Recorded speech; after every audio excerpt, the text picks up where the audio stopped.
Hey guys, welcome to story time. I'm reading Rachael. Do you want to know what today's story is? You do? Okay. Today's story is called Miss Smith's Incredible Storybook by Garland, and it's all about a classroom that comes to life when the teacher reads the fairy tales. Okay, let's go read. It was the first day of school. Zack was waiting for his teacher to arrive. Boring, he thought. Why would this year be any different from the last one? Then the door swung open. Good morning, class. My name is Miss Smith, and I'm your new teacher. Miss Smith seemed very different from Zack's other teachers. But the day went along like every school day Zack could remember, until Miss Smith said it's story time. When she sat at her desk and started to read from the book she had brought with her, Zack couldn't believe his eyes. The storybook characters came to life, and the classroom was swept up in a swashbuckling pirate tale. Zack and the rest of his class were right in the middle of the story.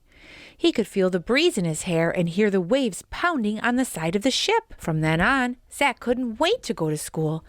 Every day, there was a new story to look forward to.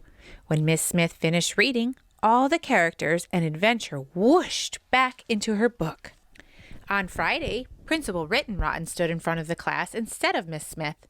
Miss Smith is stuck in traffic, so she has asked me to read to you until she arrives, he announced.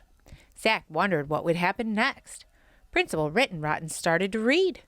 Zack grinned when a princess leaped out of the book, followed closely by a fire-breathing dragon and a brave knight on his horse. Principal Rittenrotten was so surprised all he could do was scream and throw the book up in fright. I'm going for help, he called over his shoulder as he ran out the door. Before Zack could think of anything to do, Sue Ann pounced on the storybook. But she didn't finish the dragon story. She started reading another one instead.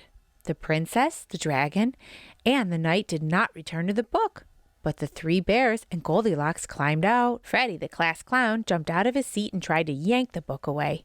When Sue Ann let go, he tumbled backward, and the book flew across the room. The whole class laughed.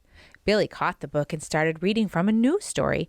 Zack shook his head in amazement when the Mad Hatter, the Cheshire Cat, and Alice popped out to join the others.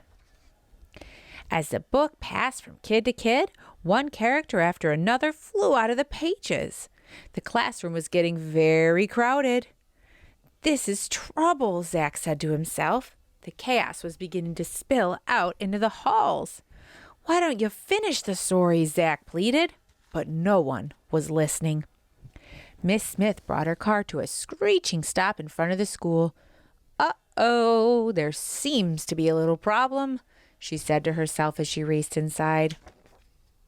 Meanwhile, Zack was shouting, We have to finish the stories so the characters will go back into the book.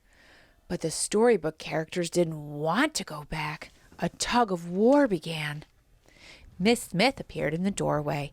With one look, she let everyone know she meant business.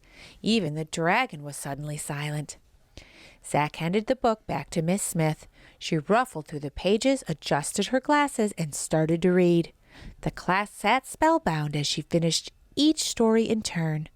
With a swirl and a whoosh, one character after another disappeared into the book until the classroom was quiet and tidy again. Principal Rittenrotten and a team of firefighters skidded to a halt at the door, just as Miss Smith closed her book. May I help you, Principal Rittenrotten? Asked Miss Smith. But the principal couldn't seem to answer. He just stared at the quiet class with his mouth wide open. Miss Smith flashed a secret smile at her class, and Zack smiled right back.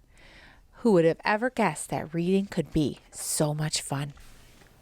Wow! Thank goodness Miss Smith knew how to get everyone back in the book and everything back under control again.